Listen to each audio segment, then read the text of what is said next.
Muy buenos días, estimados oyentes de Radio Sago. Estamos en un nuevo día domingo a una semana del plebiscito, donde se decidirá respecto del texto de propuesta de nueva constitución. En Zoom Constitucional les habla Lorenzo Miranda y me acompaña como siempre Miguel Ángel Araya. Hola Lorenzo y hola a todos quienes nos ven y nos escuchan por Radio Sago todos los domingos. Así es, durante 76 domingos, incluyendo ¿quién diría, bueno, hubo una pandemia entre medio que obligó a correr las cosas, este programa debería haber sido un poco más breve y el proceso también. Bueno, y como es habitual y ustedes muy bien lo saben, en este programa siempre es un invitado quien nos ayuda, ¿no es cierto?, a procesar, a comprender y a debatir respecto de lo que está haciendo, de lo que ha sido y de lo que será este proceso constituyente. Y en esta oportunidad nos acompaña el gobernador de la región de los lagos, don Patricio Vallespina. Estimado Patricio, un gusto saludarte y tenerte nuevamente aquí en la señal de Radio Sago.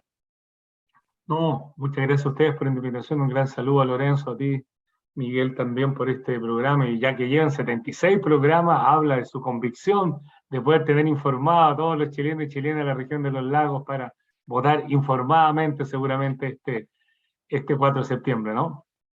Bueno, ha sido la idea desde los inicios y la idea de tener un diálogo, ¿no es cierto?, fundamentalmente con la amistad cívica. ¿M? Y a propósito de eso, bueno, tú sabes que, Patricio, la invitación aquí es a conversar, pero no hay un tema específico. Ahora, a mí, como para abrir los fuegos, ¿no es cierto?, de esta conversación en particular, me gustaría que tú, a lo mejor brevemente, nos pudieses hacer una relación, ¿no es cierto?, de lo que ha sido este periodo ya como gobernador electo, este proceso de instalación de este nuevo cargo, el rol, las cosas buenas, las dificultades, etcétera. En breve vamos a hacer el mejor intento. Mira, no, yo diría un gran cambio respecto al gobierno pasado al gobierno actual. El gobierno pasado, recuerdan que no quería que se hiciera la elección de gobernadores, quiso postergarla, etcétera, y no fue fácil porque existió un conflicto casi permanente entre muchos gobernadores regionales y los delegados presidenciales, porque se trataba de relevar la figura del delegado presidencial como representante del poder nacional en la región en desmedro de la máxima autoridad regional, que es el elegido por el principio democrático, el gobernador o gobernadora regional. No fue un proceso fácil. De verdad, recuerden que cuando estábamos asumiendo nos querían sacar recursos de funcionamiento de los gobiernos regionales para debilitar un poco este funcionamiento y pasárselo a las delegaciones presidenciales, que fue la primera derrota que tuvo el gobierno frente a todos los gobernadores organizados y que además dimos la pelea en el Congreso y eso no prosperó finalmente. Yo diría, en ese minuto fue mucho conflicto. En la región yo hice una salvedad porque trabajé con mirada de cooperación con el ex delegado presidencial, pero no fue fácil. Ahora, yo creo que el tema, igual, hay ciertas confusiones todavía en la ley que se van a ir aclarando en el ejercicio, en la práctica y con las nuevas competencias, y ahí voy al punto, que con el presidente Boric la cosa cambió. Él se comprometió con nosotros, estuvo en el encuentro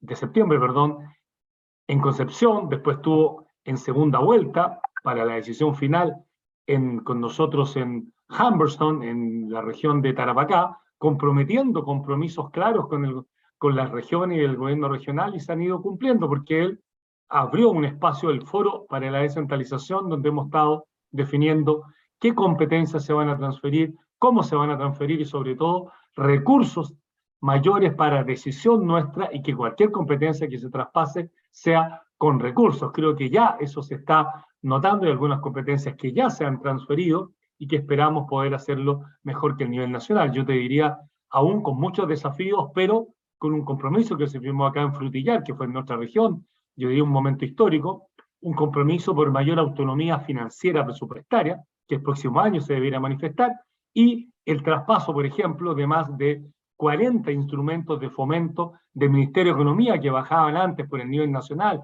a la Corfo, Cercotec, Cernatur, etcétera, que ahora van a ser liderados por una nueva gobernanza regional con un comité que preside el gobernador regional con presencia mayoritaria de la región y ahí se podrán asignar los recursos, focalizarlos, rediseñar instrumentos, o sea, un cambio bastante grande, y lo mismo en materia de ordenamiento territorial, donde ya se está por traspasar no solo lo que ya tenemos por ley, el Plan Regional de Ordenamiento Territorial, sino que también los planes regionales intercomunales y otras facultades en materia de ordenamiento territorial. Por tanto, yo diría, vamos creciendo, vamos aumentando un poder de decisión, y el compromiso del presidente de terminar en el más breve, yo diría no tan breve plazo, pero próximo año, finales del próximo año, probablemente terminar con la figura del delegado presidencial, que confunde muchas veces a la comunidad en general.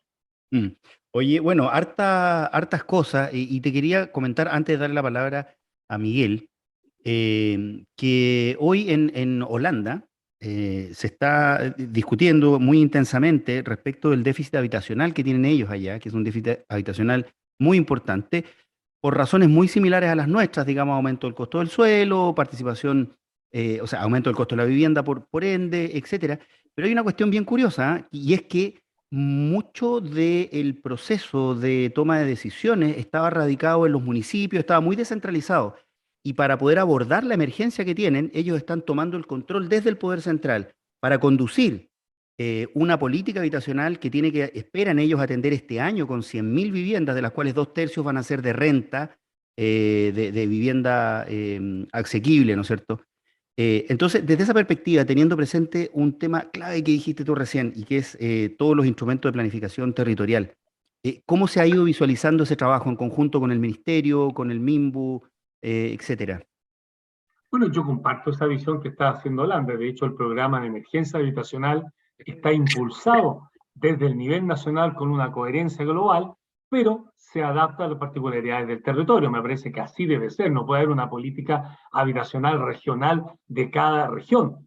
Los mismos instrumentos pueden ser adaptados a las regiones, que es otra cosa. Y así se ha estado haciendo. Fíjate que nosotros participamos en una reunión preliminar cuando se estaba pensando el programa habitacional de emergencia, y dimos nuestra opinión. Algo de ello se consideró, porque en el fondo se entregan un conjunto de instrumentos posibles de aplicar, y cada región lo utiliza conforme a la particularidad, lo cual habla bien de esta vocación del gobierno, porque en la práctica, cuando hay problemas de suelo en alguna región, las causas pueden ser distintas.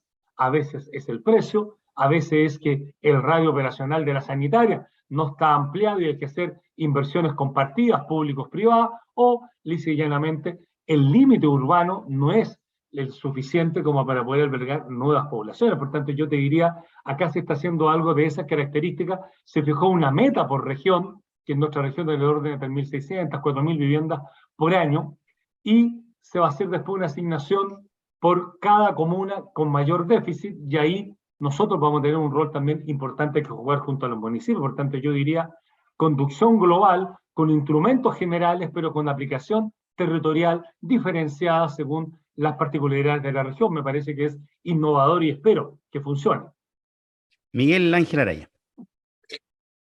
Patricio, ¿cuál es tu visión del proyecto de regionalismo que viene propuesto en la propuesta de la Convención Constituyente? ¿Cómo ves tú el diseño que está allí? O sea, mucho más avanzado que el que tenemos ahora. O sea, hoy tenemos un Estado unitario, centralizado, con atisbos iniciales de descentralización por los compromisos que ha asumido el presidente Boric, y porque se eligieron las autoridades regionales, consejeros regionales y gobernador regional por los ciudadanos. Es el primer paso importante, de ahí se empiezan a correr los cercos, pero lo que viene en la propuesta de Constitución es un Estado regional. Recuerden que el artículo 1 habla de que Chile es un Estado social y democrático de derecho, y además agrega que es plurinacional, intercultural, regional y ecológico. Por tanto, el Estado regional se instala como una nueva forma de organización del Estado, con más autonomía. Recordemos que el Estado regional nace primera vez en 1931, en la propuesta de autonomía de la Constitución española, porque después viene la Guerra Civil y murió. Y se reflota luego, post-revolución, pero se instaura formalmente en Italia en 1947, y lo que viene en nuestra Constitución es una mezcla entre lo español y lo italiano, donde existe una máxima autoridad regional única. Se acaba el delegado presidencial en la propuesta de nueva Constitución, existen una especie de consejo regional 2.1, por decirlo de alguna manera, reforzada, con mayores características, con más poder de decisión que en la Asamblea Regional, pero con una única autoridad regional que puede manejar, tiene muchos más recursos a manejar, tiene mayores funciones y competencias, no existe ninguna otra autoridad paralela o similar como ahora es el delegado provincial, y además tiene la posibilidad de generar tributos regionales con acuerdo a las leyes, por supuesto, en un marco global, responsablemente, pero también mayor autonomía en el ejercicio de tus decisiones, lo cual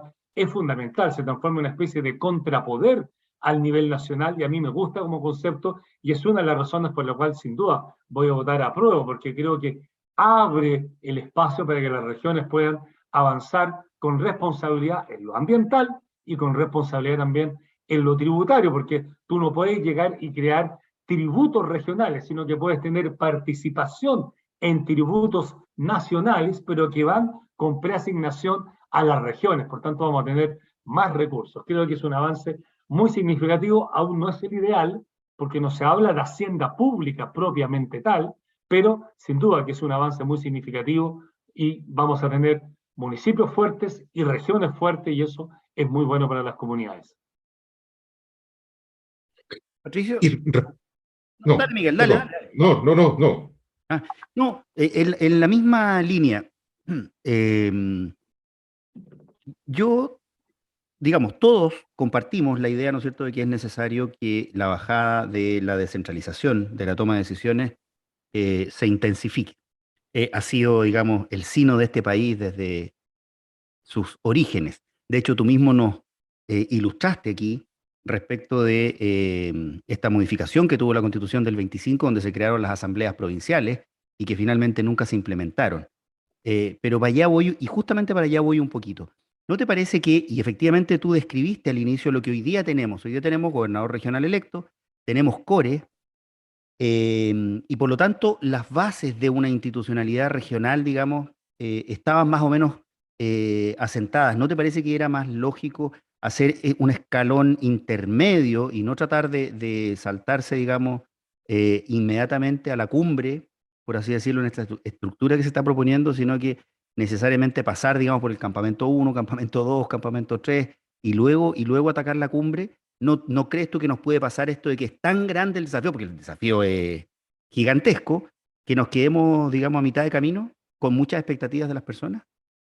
Yo creo que la cumbre en términos de autonomía sería un Estado federal, que no va con la lógica histórica de nuestro país. Por tanto, un Estado regional es un Estado, a mi modo de ver, intermedio. Para mí, la Asamblea Regional, recordemos que no tiene facultades legislativas, solo en algunos temas específicos se le pudiera dar excepcionalmente, tiene básicamente funciones similares a la actual del Consejo Regional, por tanto ahí no hay grandes novedades, yo diría, Lorenzo. En esa perspectiva hay más funciones, sin duda, porque tiene más autonomía. Recordemos que se identifican autonomías en distintos niveles, autonomías municipales, de zonas indígenas también, regionales y finalmente el Estado-Nación. Pero yo diría disculpa que te interrumpa. Se resuelve con una ley, con leyes que tengan una mirada sistémica de qué le compete exactamente a cada cual. Por tanto, yo discrepo ahí absolutamente de lo que dijo el expresidente Frey, que una de las razones por las cuales él no le parecía bien esta constitución era que era insalvable el tema del Estado regional, todo lo contrario. Con unas leyes con mirada sistémica pueden hacer del Estado regional un muy buen instrumento de progreso para las regiones de Chile. Sí, mi punto no es tanto respecto del fondo de lo que se plantea, sino que del proceso de implementación. Y ese camino puede significar, digamos, éxito o fracaso. Entonces, si ya teníamos las estructuras operando, bueno, había que reforzar, en mi opinión, era mejor, era más razonable reforzar esas estructuras con las competencias, pero esta idea, ¿no es cierto?, de la Asamblea Regional va a tener que tener una ley que la implemente, porque no son los CORE, ¿no es cierto?, los CORE van a desaparecer. Tendrá que dictarse su estatuto regional, entonces la implementación se ve que puede ser un poco tortuosa. Miguel Laraya. A mí me gusta el diseño también que viene propuesto en la carta. Lo que me preocupa mucho, sí, es la definición de las unidades territoriales. Se ha venido produciendo este proceso hace ya larga data de desmembramiento de las regiones originales, que puede ser muy válido y con poderosas razones, pero pareciera ser que fluiría mejor este mismo sistema pensando en megaregiones, en unidades territoriales más grandes. No olvidemos, por ejemplo, en el caso que nos empiece a nosotros más directamente, que existe una intención, una voluntad ya declarada, por ejemplo, de Chiloé también declararse región, considerando que ya se fue los ríos de esta unidad primaria. ¿Cómo ves tú esta cuestión, Patricio? Bueno, yo creo que siempre la gente le da mucho más relevancia a lo que tienen los límites políticos-administrativos, pensando que siendo una región nueva le va a ir mejor. La verdad es que la experiencia comparada demuestra que la mejor manera de enfrentar el centralismo son con regiones sólidas, potentes, económicas, demográficas y socialmente, y creo que eso es un tema que da para una discusión en detalle.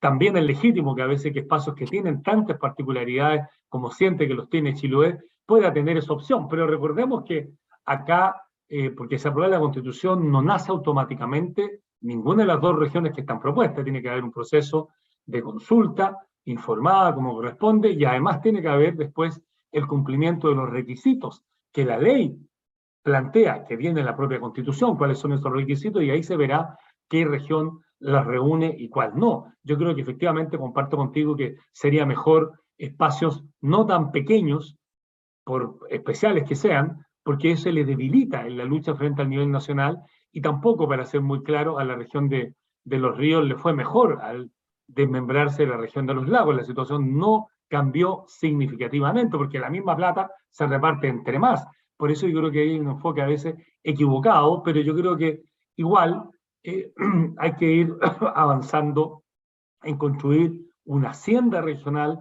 con más recursos garantizados, que yo creo que viene el primer esbozo en esta propuesta de constitución, pero hay que avanzar un poquito más hacia allá.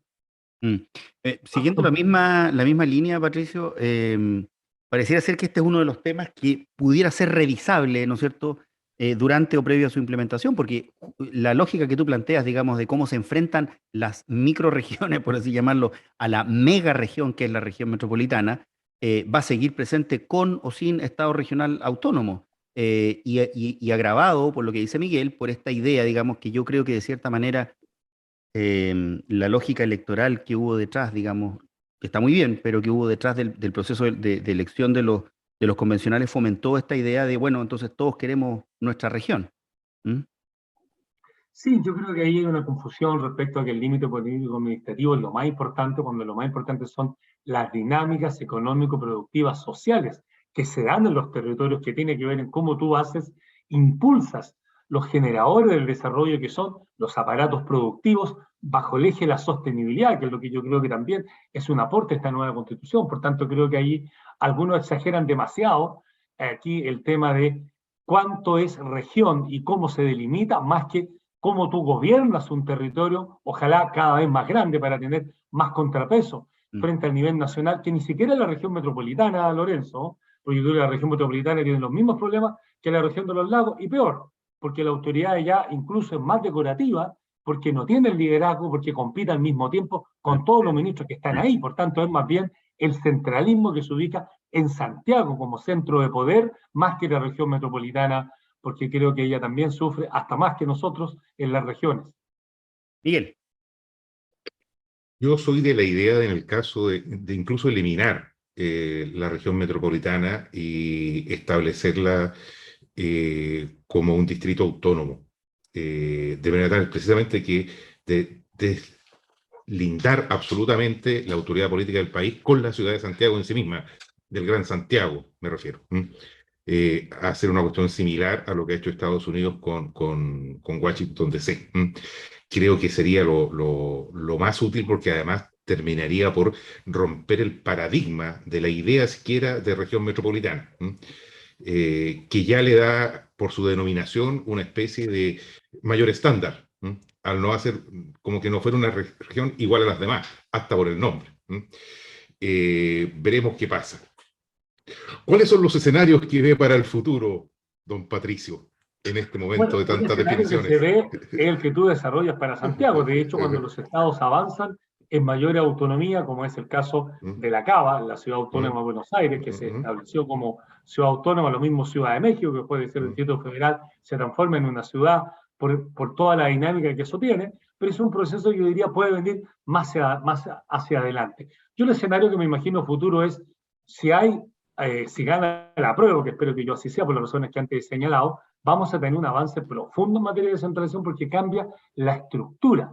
Podría ser el ideal que para la próxima elección de gobernadores regionales ya esté, como decía muy bien Lorenzo, toda la institución de la Armada, quizás no tan completa aún, pero hay un espacio para avanzar. Pero si no se aprobara, la descentralización igual no tiene vuelta atrás. Es un desafío que tiene que ver con cómo tú construyes el desarrollo. Recordemos que son muchos ya los economistas del mundo que plantean que solo hay desarrollo cuando este es descentralizado, porque ahí tú puedes enfrentar mejor los problemas de un territorio y también aprovechar mejor las oportunidades que tienen los territorios. Por tanto, yo diría que estamos en un escenario, yo diría, positivo. Yo creo que vamos a avanzar en más poder para las regiones y las comunas, sí o sí. Si es en el marco de la nueva constitución va a ser probablemente más rápido, pero si no, igual se va a avanzar, porque yo creo que las regiones estamos demostrando que existen liderazgos, que existen actividades productivas que se pueden, yo diría, desde los territorios, hacer más sustentable que solo por legislaciones nacionales. Y yo creo que en ese sentido, en nuestra región de los lagos vamos a dar un ejemplo con este impulso que yo estoy dando al Pacto para una región sostenible e inclusiva, donde todos los actores productivos, junto al actor público, junto a los trabajadores, junto a las universidades, centros de formación y entidades no gubernamentales, están construyendo esa nueva base de desarrollo sostenible en un territorio dado, que es más difícil que salga a nivel nacional. Por lo tanto, yo creo que por ahí veo los escenarios futuros, Miguel y Lorenzo, muy optimista, porque creo que las regiones van a ir cada vez teniendo más poder de decisión, más recursos sobre los cuales resolver y más identidad territorial, que es muy importante. Estimado Patricio, estamos a una semana de que se vote, ¿no es cierto?, esta propuesta de nueva constitución. Y bueno, tú eres una persona con una dilatada trayectoria política y con un conocimiento del territorio. Y te quisiera preguntar, ¿por qué crees tú que estamos llegando a esta elección en un escenario de elección? Es decir, donde pareciera ser, si le creemos a las encuestas, que ambas opciones pareciera con un poco de mayoría para alguna, pero básicamente ambas opciones tienen posibilidades, digamos, de resultar vencedoras el día de la elección. ¿Por qué llegamos a este escenario y no, tratándose de este instrumento en particular, a un escenario mucho más consolidado, o por el apruebo o por el rechazo? Bueno, yo creo que tiene que ver con que de alguna u otra manera se generó una situación más de maximalismos en algunas tesis dentro de la Constitución, que diluyó la opinión de otros actores, pero que tiene que ver con el contexto histórico en el cual se eligió la Convención Constitucional. Para mí no es mucha sorpresa, porque había un debilitamiento de la política tradicional, de los partidos tradicionales, y por tanto emergió una fuerza muy, yo diría, dispersa, de distintos movimientos, miradas, y que todo se trató de incorporar, en algunos casos muy adecuadamente, en otros, como yo lo he señalado también, creo que acá es evidente que hay que hacer algunas mejoras, pero que hay que partir con un documento base. Si tú partes nuevamente en blanco, le entregas todo el poder de lo que va a pasar con la Constitución en Chile nuevamente a un sector político que nunca ha querido tener una nueva Constitución en serio, que es el sector más tradicional de derecha de este país. Por tanto, creo que la legitimidad que tiene esta Constitución es mucho más grande porque la hicieron ciudadanos elegidos por nosotros mismos en la composición que ese momento histórico te dio. Por eso que yo creo que es muy importante el acuerdo que han tomado muchos partidos de centro izquierda de cuáles son las modificaciones que se harían después bajo el liderazgo, espero, del presidente Boris. Por tanto, creo que hay un espacio, es más fácil tener un instrumento que tiene la legitimidad, que sabemos que hay que corregir y que es relativamente factible de corregir, porque son 4/7 y en algunos casos situación plebiscitaria, dependiendo de ciertos temas. Creo que es mucho más factible partir de eso que partir de cero, de nuevo, con otro proceso constituyente, que yo creo que no sería el ideal. Si no se gana, vamos a tener que ir a un segundo proceso constituyente. Yo no creo que nadie quiera, como algunos han planteado, una constitución hecha por expertos, porque esto es como cuando tú tienes un conductor o un chofer. Tú contratas a un chofer y tú le dices para dónde va. Los expertos son el conductor del vehículo. Para dónde va el vehículo lo tienen que decir los ciudadanos, las fuerzas Totalmente de acuerdo. políticas, los actores sociales, no los expertos. Después le dirá a los expertos, escriba esto que yo quiero, escríbalo usted en lenguaje técnico, Yo no pero no puedo van a ser los expertos para dónde va Chile, sería absurdo. Oye, Patricio, yo no puedo estar más de acuerdo con lo que tú estás señalando. De hecho, lo he dicho aquí ya hasta el cansancio. Y además he citado el caso de Irlanda, que lleva procesos constituyentes desde 2012, donde precisamente esa es la lógica. Los acuerdos de contenido político los adquieren los ciudadanos en convenciones y serán los expertos los que redacten eso. Algunos de los defectos Así que es. yo aprecio en este texto tienen que ver con que los mismos ciudadanos estaban tomando decisiones respecto del texto y no había en el acuerdo de contenido un verdadero acuerdo. Entonces quedaron normas así medias raritas, algunas. Miguel Araya, nos quedan 2 minutos. Me gustaría entregar esos 2 minutos a Patricio, y que pudiera entregar un mensaje como nuestra primera autoridad regional relativo no solamente a lo que hemos conversado, sino que a la necesidad, bueno, lo tiene que decir él, no yo, pero miro con cierta preocupación la polarización que se ha venido produciendo. Sí, no, mira, yo creo que la polarización nunca es buena. Ahora, el punto es que yo, sea cual sea el resultado, yo espero que el 5 de septiembre emerja un Chile mejor. Un Chile donde tengamos más tolerancia, tengamos más derechos, tengamos más posibilidades de avanzar, porque si gana el apruebo, eso se puede ir materializando y se tendrá que graduar y mejorar.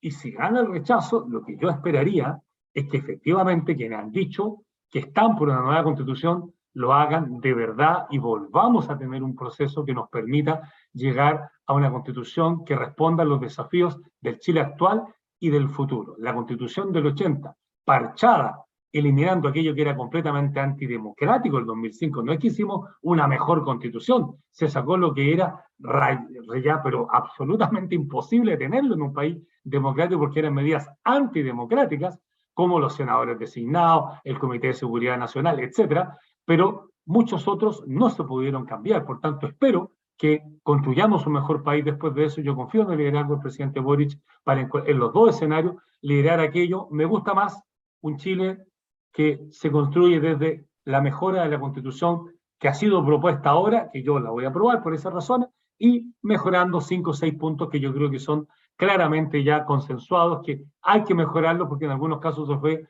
a un maximalismo donde el Estado chileno no es capaz de responder a aquello. Entonces, no podemos tener algo como fue las asambleas provinciales del 25, que existieron pero nunca se implementaron, porque no era el momento para hacerlo. Creo que ahora tenemos una situación similar, pero yo prefiero aprobar para mejorar, perfeccionar, que partir de cero nuevamente, entregando todo casi el poder de decisión a un sector político que lo único que ha hecho en más de 30 años es evitar cambiar la Constitución del 80.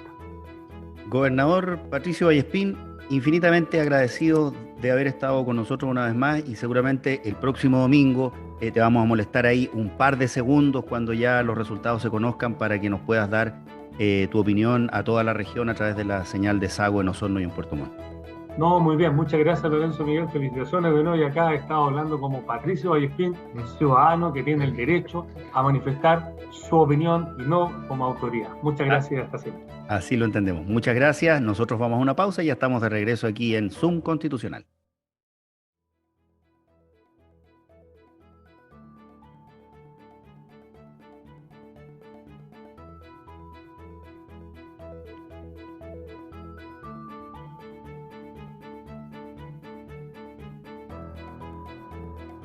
Estamos de regreso aquí en Radio Sago, en Zoom Constitucional, en nuestro programa 76. Les habla Lorenzo Miranda, me acompaña Miguel Ángel Araya. Querido Miguel, bueno, tuvimos una, como siempre, entretenida conversación con Patricio Vallespín, el gobernador Patricio Vallespín.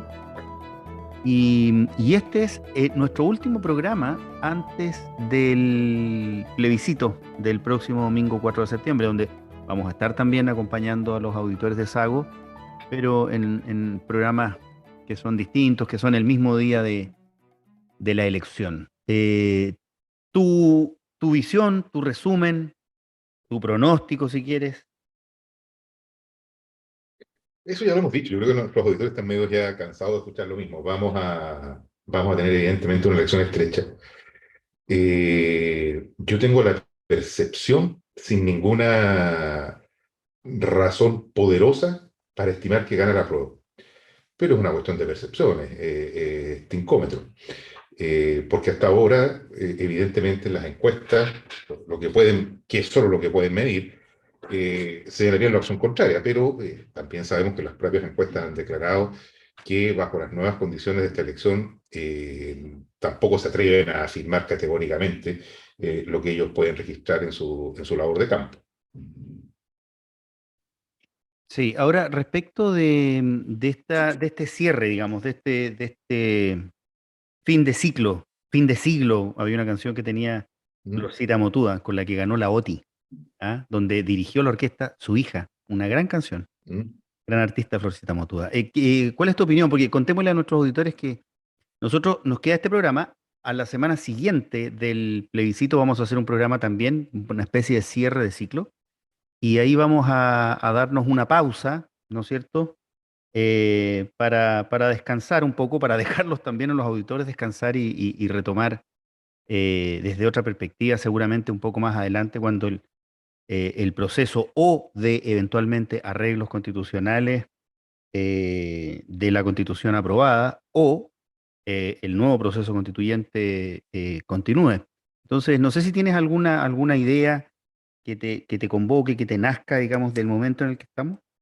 Solo describir lo que hace tantos años atrás escribió este gran filósofo italiano Antonio Gramsci en sus cuadernos de la cárcel. Gramsci estuvo gran parte de su vida privado de libertad. Y a propósito de los cambios epocales, señala una frase que ha sido bastante recurrida en este último tiempo, no siempre reconociéndose la autoría, y lo describe como un periodo en que nunca ha aún terminado de morir lo que tiene que morir y no ha terminado de nacer lo que tiene que nacer. Y en Y este estamos en periodo, esta, y en este periodo surgen los monstruos, además dice Gramsci, o algo claro, parecido. el, eh, y es un momento complejo, es un momento delicado y es un momento que requiere de grandes liderazgos para que no aparezcan los monstruos. Y eso se echa de menos. Efectivamente, uno puede ver que no existen liderazgos potentes, grandes conductores del proceso. Liderazgos que no tenemos por qué entender o referirlos exclusivamente a una figura personal, una especie de salvador, un superhéroe. Pueden ser también figuras colectivas, ideas colectivas, cualquiera de las dos alternativas y todas las más que se nos puedan ocurrir. Pero eso hoy día no está. Tenemos una sociedad tremendamente fragmentada, que no está unida con nada y que tiene una multiplicidad de intereses muy particulares. Vamos a terminar en una nueva constitución, cualquiera que sea la forma de llegar a ese camino. Es imposible detener la necesidad de cambio. La patria merece una nueva estructura que nos permita consolidar de una vez y para siempre nuestro paso al desarrollo. Sí, mira, yo tengo una idea, digamos, que la he expresado ya varias veces, y esta lógica, ¿no es cierto?, de que este proceso es bastante más largo de lo que todos, o lo que algunos en un principio creímos visualizar. La idea fantasiosa de que este periodo, ¿no es cierto?, de poco más de un año nos iba a permitir a resolver de manera más rápida los necesarios procesos de cambio que están, ¿no es cierto?, presentes en la sociedad, está completamente desvirtuada al final por la realidad, porque sea cual sea el resultado, efectivamente, estamos más o menos igual que siempre, parados como en un 50-50, 45-55 o algo por el estilo. Y se refirió a esto Carlos Peña el día viernes en una columna, donde se pregunta precisamente, bueno, ¿qué pasa el día después? Y el día después, al igual como lo hemos reflexionado nosotros, concluye Peña que no hay mucho, sea cual sea el resultado, como para esperar que existan grandes cambios. Y trae un antecedente histórico bien interesante, y es que la Constitución del 25, que es, digamos, si podemos identificar tres grandes constituciones independientes de los arreglos intermedios y qué sé yo, la del 33, la del 25 y la del 80, la Constitución del 25 se demoró 7 años en entrar plenamente en régimen. Entonces, debiéramos nosotros también esperar que esto sea lo que ocurra. O sea, que se apruebe el texto, tendremos un periodo de instalación, ¿no es cierto?, que es el que hemos venido anunciando ya desde hace algún rato, que podrá ser un poco más largo, un poco más corto. Eso me parece que es lo primero. Yo creo que es algo bastante evidente, y quizás natural. Es decir, Patricio Fernández ha dado hartas vueltas en torno a esto, diciendo que si esperábamos otra cosa, en realidad estábamos equivocados, porque lo que íbamos a tener era más o menos esto. Sin perjuicio de eso, y aquí cito a Pirincho Navarrete y a Mirko Macari. Para mí es indudable que hay dos grupos de convencionales, que por su falta de responsabilidad frente al mandato ciudadano, eh, la historia les va a pasar la cuenta del momento en el que llegamos a este plebiscito. Nosotros entramos a este plebiscito con un 78% de acuerdo en que queríamos una nueva constitución. ¿Mm? Las, los poderes fácticos, ¿no es cierto?, las fuerzas del poder estuvieron presentes en ese plebiscito también, con más intensidad incluso, podría pensar uno, que lo que han estado o lo que están para este plebiscito. Pero estos dos grupos de convencionales, identificados en la extrema izquierda, y la extrema derecha, por llamarlos de alguna manera, son responsables de que estemos en este escenario de división tan sólida. Y eso valdrá la pena revisarlo una vez que los hechos se sucedan. Sí, puede ser, es un escenario posible. El, el punto es que si van a ser ellos los grandes culpables, los verdaderos culpables van a seguir impunes. Porque achacarle la responsabilidad, que yo comparto el juicio que tú señalas, pero achacarle la responsabilidad a figuras que nunca han sido figuras, contentarse con que no tienen ningún futuro, si es que hay un resultado negativo, futuro me refiero en la vida pública, muy probablemente sea así. El punto es que todo esto se provocó por la tremenda deficiencia de la clase política para darle conducción al país. Entonces, si culpamos a los convencionales, bueno, seguimos sin resolver el problema, claro, vamos a tener un culpable, pero eso no sirve absolutamente de nada.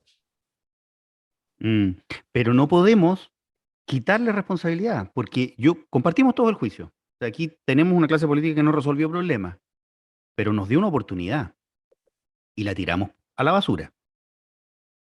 Bueno, el procedimiento de elección fue absolutamente democrático, o sea, resultaron electos quienes tenían que resultar electos. Pero es que si yo no tengo debate con eso, para mí no es de hecho, el otro día en otro medio dije yo exactamente esto. Yo no tengo tema con que se elija la próxima convención de la misma forma en que se eligió la anterior. Creo que los problemas están en otro lado, están en los procedimientos, están en las formas, están en cómo se asume la responsabilidad del diálogo político, ¿no es cierto?, para alcanzar los acuerdos que se requiere alcanzar. Entonces, tenemos una clase política. Dale. Te pregunto lo siguiente. ¿Elegiste algún convencional tú? Sí, claro. Elegí si salió electo. Sí, sí. Buena pregunta. Yo sí, no lo voy a decir, pero sí, efectivamente. Yo no elegí convencional. Todos mis votos se fueron al agua, pato. Claro, pero a ver, que detengámonos en esto un segundo. De hecho, yo no sé si lo dijiste en algún programa o en una conversación en off. Tú dijiste, a mí incluso me gusta el sorteo. Bueno, la fórmula más democrática es el sorteo. Bueno, eso no cabe la menor duda. Entonces, el problema no es respecto de las personas que están ahí, creo yo. El problema en mi opinión, es que como no se les dio procedimiento, como no se les guió, como no hubo que lo conversábamos el otro día con el convencional Logan, pero que existe efectivamente en el proceso de modificación constitucional en Irlanda, un pequeño proceso de inducción para que todos estemos hablando el mismo idioma, ciertas reglas que estén destinadas a que se produzcan los acuerdos, fallaron. Entonces, claro, no les quiero quitar la responsabilidad, pero también estoy seguro que si hubiesen tenido otro procedimiento, ¿m? Donde la finalidad hubiese estado clara, el resultado, estoy convencido que habría sido distinto. Hemos puesto los ejemplos aquí en este programa, no los vamos a poner de nuevo.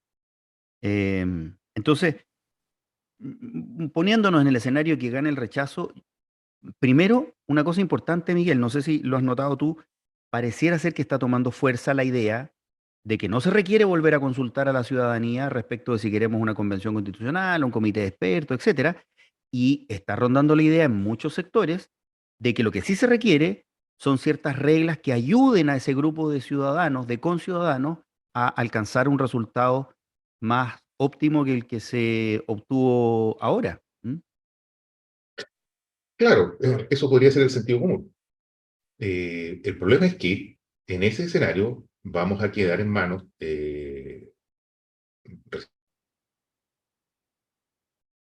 estamos en manos de lo que resuelva la derecha. Y el punto es que la derecha es el sector político que nunca ha querido cambiar la Constitución.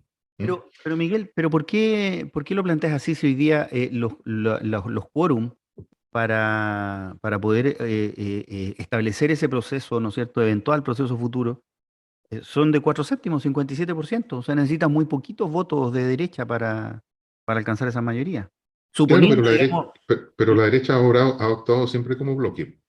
No, si ok, nosotros miramos la experiencia chilena, en comparación, por ejemplo, con la experiencia europea, la Europa continental y también no solo la continental, la Europa completa, ha aislado a la ultraderecha, siempre, en todas las elecciones. No van juntos. En Chile el caso es contrario. Es más, en la última elección, la ultraderecha fue la punta de lanza. Fue esa la candidatura que fue empujada por toda la derecha. Sí, pero mira, a mí me parece que esto es más un argumento destinado, el tuyo, digamos, un argumento más destinado a que no se le abra ningún espacio a la posibilidad de un camino alternativo, porque es conveniente y funcional a la decisión del apruebo, más que un argumento que esté sustentado en los hechos de lo que está ocurriendo hoy día. ¿Ah? Lo Pero si conversábamos. lo que está ocurriendo hoy día lo vemos nítidamente, o sea, la definición de la campaña está nítida. No vemos a ningún dirigente, a ningún líder de la derecha manifestando opinión. Por supuesto, Piñera está bajo 7 llaves, ¿no es cierto? Pero Ni cuidado, siquiera habla. yo no diría que ninguno. Y lo que se ha hecho es levantar precisamente a los descolgados del centro. Pero A la cuidado con señora eso, Miguel. Rincón, al señor Arboe, al poeta de la belleza de pensar, ¿no? Warken. Y es una sabia y astuta decisión, pero que es peligrosa. Recordemos cuando acá entrevistamos al mismo Hugo Herrera, que pertenece a dicho sector, que es un intelectual notable, y a él mismo le sorprende, y ha manifestado tanto en columnas de opinión como también en redes sociales que es poco lo que se puede esperar de esto desde el punto de vista que se trata de una clase dirigencial que está oculta, Sí, pero cuidado. cuando debería de ser todo lo contrario. Sí, pero cuidado, Miguel. Yo creo que efectivamente, y eso es claramente una cuestión estratégica, toda la derecha más dura está haciendo esfuerzos por pasar mutis por el foro, pero tienes a Macaya, que está haciendo y que ha salido en distintos medios señalando el compromiso claro y sin medias tintas de una nueva constitución, de un Estado social y democrático de derecho, insisto, sin medias tintas. Lo mismo el expresidente de Renovación Nacional, Mario Desbordes. Tú me podrás decir, bueno, son las figuras menos relevantes de la derecha hasta un tiempo. Sí, efectivamente, pero son las que están apareciendo. Pero no tienen poder, nunca han tenido poder. Es cosa de ver cómo terminó Desbordes. Desbordes terminó en su sector de la misma manera en que muchos otros terminaron antes. Pensemos en el senador Cantero, también un hombre liberal, eh, con una posición, desde mi punto de vista, bastante más moderna de la derecha, y que no obstante ello, en definitiva, terminó sin espacio. Sí, bueno, no sé, yo insisto en lo mismo, ¿ah? Creo que la mirada hacia atrás es válida, es necesaria para no olvidarse de las cosas que han ocurrido, pero me parece que no está atendiendo a lo que está ocurriendo hoy. Y lo que está ocurriendo hoy, independientemente de este tema estratégico, eh, es que, y lo conversamos de hecho con Hugo Herrera, estamos enfrentados a una ineludible, a una situación ineludible. Entonces, yo no veo, yo sinceramente no veo, otra cosa será cuál es el resultado final del nuevo proceso y de la nueva discusión constituyente, ¿no es cierto? Pero yo no veo que vayamos a tener después del 4 de septiembre o del 5 de septiembre, si es que efectivamente no se aprueba este texto constitucional, a una derecha proponiendo que hagamos reformas no más, a la derecha en bloque. ¿M? Yo creo que republicanos es probable, de hecho hoy día, perdón, el día viernes, había una noticia en el sentido de que hay tensiones al interior del Partido Republicano precisamente respecto de qué diablos es lo que se hace después del 5 de septiembre. ¿M? Y no solo republicanos, yo creo que una parte importante de la UDI y Renovación Nacional pertenecen exactamente al Es mismo probable. pensamiento. No debemos olvidar que los partidos en general de la derecha son partidos más o menos muy parecidos. Por ejemplo, piensa tú en Evópoli, el propio Herrera lo definió como un partido liberal de Alcoa. O sea, su liberalismo llega solamente en lo que dice relación con las relaciones afectuosas de las personas adultas, afectivas de las personas adultas. Pero nada más, pues el resto es la pura y dura derecha chilena. Sí, ahora, el 4 de septiembre algo va a pasar, ¿no es cierto? Vamos a tener una decisión. Una decisión que, como lo hemos dicho reiteradamente en este programa, lo más probable es que sea bastante ajustada. ¿Esperabas tú este escenario? No, por supuesto que no. Al inicio no. Si tú me hubieses preguntado cuando fuimos a votar alegremente al principio de entrada, por supuesto que no esperábamos este escenario. Me llamó mucho la atención en aquella oportunidad y me preocupó. De hecho, te lo hice ver porque grabamos el mismo día, en la tarde. Hicimos dos programas en esa oportunidad. Y la irrupción de la lista del pueblo en ese minuto me preocupó porque no los conocía, no sabía quiénes eran. Y para bien o para mal, uno siempre a lo desconocido le tiene temor. Aquí los temores fueron más o menos fundados, en definitiva, porque efectivamente,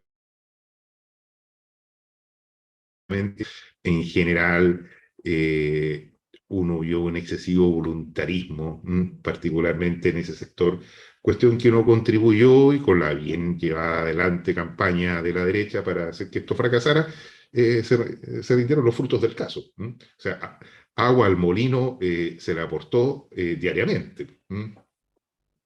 Ahora, ¿cuál es el agua que más pesa? ¿Ah? Porque a mí me parece que la idea de sostener, ¿no es cierto?, un proceso constituyente ad eternum es imposible. O sea, no podemos pasarnos 17 años haciendo cada año una propuesta constitucional. Entonces, eh, ¿cuál es el agua que más pesa? Debiéramos pedir, ¿no es cierto?, a nuestra clase política que para el eventual proceso se fijen ciertas bases de conversación y de discusión que permitan efectivamente arribar a un texto em, que concite un apoyo razonablemente mayoritario. ¿O tú crees que debiéramos dejar nuevamente un proceso libre donde la convención es soberana y donde nadie puede opinar nada y nadie puede decir ninguna cosa? ¿Cómo ves un eventual segundo proceso? Bueno, ahí lo que debería hacerse sería, y son cuestiones que ya hemos tratado aquí, varias de ellas son ideas tuyas que a mí me parecen correctas, Lo primero es hacer un procedimiento expedito de discusión. Eso significa que no todos pueden discutir todo y de todo. ¿Mm? Eso es lógico. Y en donde se respeten los quórums de aprobación de manera tal que guarden relación con lo que se aprueba. Por ejemplo, una de las cuestiones que contribuyó decididamente al desprestigio del rol de la constituyente fue el hecho de que existía la posibilidad de llevar a la discusión en sala, es decir, a la aprobación, las ideas que resultaran solamente con el 50% más uno de los votos, o sea, mayoría simple, en circunstancias que el quórum de aprobación eran 2/3.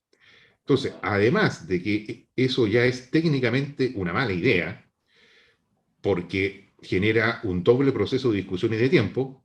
Si hubiésemos llegado con los 2/3 de esa comisión, ya no habíamos tenido la misma discusión de nuevo en la sala. Lo lógico es que la cosa transite por un tubo, si fuera así. Y eso fue lo que le O sea, permitió, ¿te acuerdas? A la convencional Rivera llegar con esta idea de terminar con más o menos con todas las instituciones democráticas y expropiar todos y una cosa, claro, ideas era que en un definitiva ruido no innecesario, inútil. prosperaron, que no prosperaron, pero Claro. que fueron minando la visión de la ciudadanía en que, oye, ¿qué diablos están discutiendo estos señores?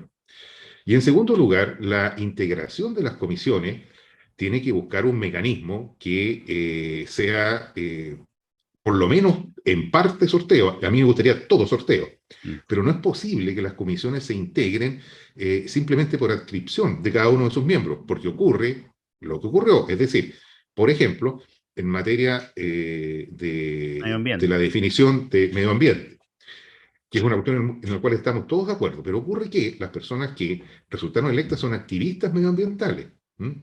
Que está muy bien, que tienen que ser oídos, pero si entre puros activistas medioambientales es como que todos los que estamos de acuerdo en una mirada que es absolutamente necesaria, redactamos propuestas solo en base a esa única mirada. ¿M? Entonces, es también un mal elemento, una mala forma de transitar. ¿M? Totalmente. Oye, y para los registros, para nuestros auditores, esa idea la planteaste tú en este programa. Yo después ¿M? la he dicho en ¿M? otras partes, ¿eh? Pero es del todo razonable, porque si no, efectivamente es una conversación monocorde. Claro, pues sería como juntar, no sé, pues, a la barra de Colo-Colo para que redacte las normas sobre Violencia en los estadios. o las normas que regulan las barras. Pues por supuesto que van a hacer una norma, o cualquier barra, me refiero, no tiene por qué ser Colo-Colo. Entonces, tiene que tener una integración de manera tal de que en cada una de las comisiones exista desde ya pluralidad. Eso es fundamental. Pluralidad en todo. Totalmente. Y ahí yo agrego un elemento que fue muy discutido y que después se empezó a manosear y qué sé yo, y que es la idea, ¿no es cierto?, de que tengamos una constitución minimalista, ¿ya? Versus o frente a una constitución maximalista desarrollada o desarrollada. Pero lo quiero explicar en este momento de manera muy, muy breve. En tanto y en cuanto más se desarrolla una constitución, más se priva, ¿no es cierto?, al legislador democrático y a la ciudadanía, por ende, de ir definiendo los destinos, la estructura, la forma en que tiene que operar la sociedad, etcétera. Y esto genera ruido. Entonces, por ejemplo, en el sistema de salud, como vamos a necesitar aquí un proceso de cambio, de acuerdo, de conversación, en el que, cuestión en la que yo estoy plenamente de acuerdo, estoy convencidísimo que tenemos que caminar hacia un sistema, ¿no es cierto?, de salud único, de un pagador único, financiado por el Estado, en parte, del cual dependan o se puedan, ¿no es cierto?, agregar seguros complementarios o suplementarios, pero hoy día esto genera un debate. ¿Por qué? Porque lo estamos definiendo a nivel constitucional, cuando la Constitución lo que debiera hacer es simplemente asegurar, garantizar el derecho y los grandes principios.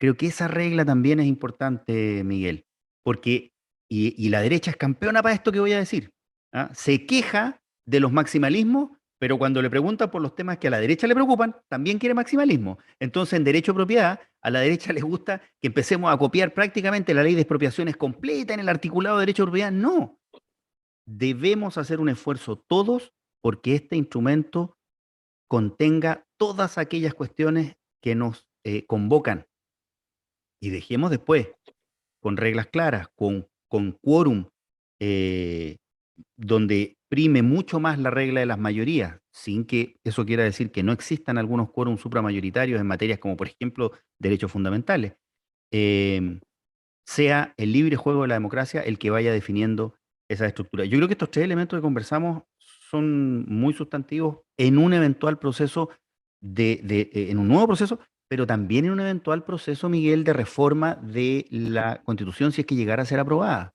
¿Ah? Porque si no, esa va a ser otra conversación de sordos, digamos. ¿Ah? Eh, yo puedo decir, tú me podrías decir, mira, yo estoy de acuerdo, Lorenzo, con que cambiemos el articulado respecto del derecho a la salud, por ejemplo, pero si no nos queremos escuchar y no queremos entender cuál va a ser la forma en la que vamos a establecer ese diálogo, eso no va a avanzar para ningún lado. Sí, yo estoy de acuerdo con el tercer elemento que tú planteas, pero con un matiz, y un matiz que es importante. Yo lo he dicho varias veces acá, y bueno, en todos lados, que la lógica de eje entre izquierda y derecha no sirve hoy día para interpretar absolutamente nada de lo que está pasando en la sociedad. Y eso ocurre también para el fenómeno de la constituyente. Esta extensión o este maximalismo que sí tiene la convención, la propuesta, es producto de la desconfianza cuyo eje es ciudadanía versus clase política en general, toda. Uno podrá decir, mira, lo que pasa es que los dirigentes del ecologismo, del feminismo, etcétera, y todos los demás ismos que eso nos ocurren, que estuvieron todos presentes en la convención, son de izquierda, probablemente lo sean, pero no pertenecen a partidos de izquierda, no están en esa lógica. Son ciudadanos que tienen un interés, una causa, y que consideran que si eso no queda amarrado y bien amarrado, va a venir la clase política con la cocina a cambiar las reglas del juego. Y la clase política se ha demostrado lamentablemente de una manera que uno podría encontrarle bastante razón a las personas que así ven las cosas. Es cosa de ver lo que ha pasado durante todas estas semanas con la ley de pesca, por ejemplo. Una ley que sabemos que tiene un origen espurio, donde solamente hay un senador que intervino en la discusión privada de libertad. De ese volumen hablamos. Y no obstante, todavía ni siquiera tenemos una anulación de la ley de pesca, es decir, y en eso van todos de acuerdo. Bueno, el ejemplo, Miguel, porque anular una ley y dejar la cosa en el Far West no funciona, ¿ya? Pero se entiende la lógica. Ahora, yo creo, y efectivamente tú tienes razón, si tú estás contratando un hecho, el texto responde a la desconfianza y por eso es que trata de dejar amarrado. Pero eso no quiere decir que esa reacción y que esa fórmula sea la correcta. Y lo que yo creo es que sí podemos concordar los grandes principios que aseguren que no nos retrotraigamos y volvamos y sigan las cosas exactamente como están, porque esto lo comparto, o sea, aquí no se trata de cambiarlo todo para que todo siga igual, se trata de que efectivamente se produzcan los cambios, pero, y siempre pienso en esto, no coartándole la posibilidad a las generaciones futuras de ir decidiendo sus propios destinos y sus propios caminos y las mejores soluciones para la forma de vida que haya más adelante. Entonces me pregunto yo, como me preguntaba una persona a la que estimo mucho, con la que trabajé, me decía, bueno, cuando lean este contrato en el futuro, yo quiero que lo lean y que digan, oye, estos gallos no eran tan tontos. A mí me pasa eso. Miro el texto y digo, pucha, no, pues cuando lo vean las generaciones futuras, que digan, oye, estos gallos pensaron bien en una construcción sólida, de largo plazo, mirando en grande, sin pequeñez. Eso es lo que uno aspiraría. No sé si será mucho. Claro, porque eso significaría Eso significaría resolver el gran problema de Chile. Porque el gran problema de Chile es que no tenemos una idea consensuada de nuestro país. No tenemos un gran acuerdo. Seguimos tremendamente fracturados. ¿Te fijas? Eso es una realidad. ¿De dónde parto para construir eso? A mí, que es lo que me interesa, que es construir precisamente eso, me parece que hoy día, a partir de la propuesta existente, es el camino más eficaz. Don Miguel Ángel Araya, hemos llegado al final de un largo camino. Todavía no, nos quedan 2 encuentros más. Sí, pero van a ser distintos. Oye, nos encontramos el próximo domingo, en día de elecciones, seguramente después de haber votado, para acompañar a los auditores de Radio Sago en Osorno y en Puerto Montt. Ahí nos veremos. Y sabremos si habrá que destapar mucho. Y con ustedes, queridos auditores, nos encontramos la próxima semana en otro Zoom Constitucional en Elecciones.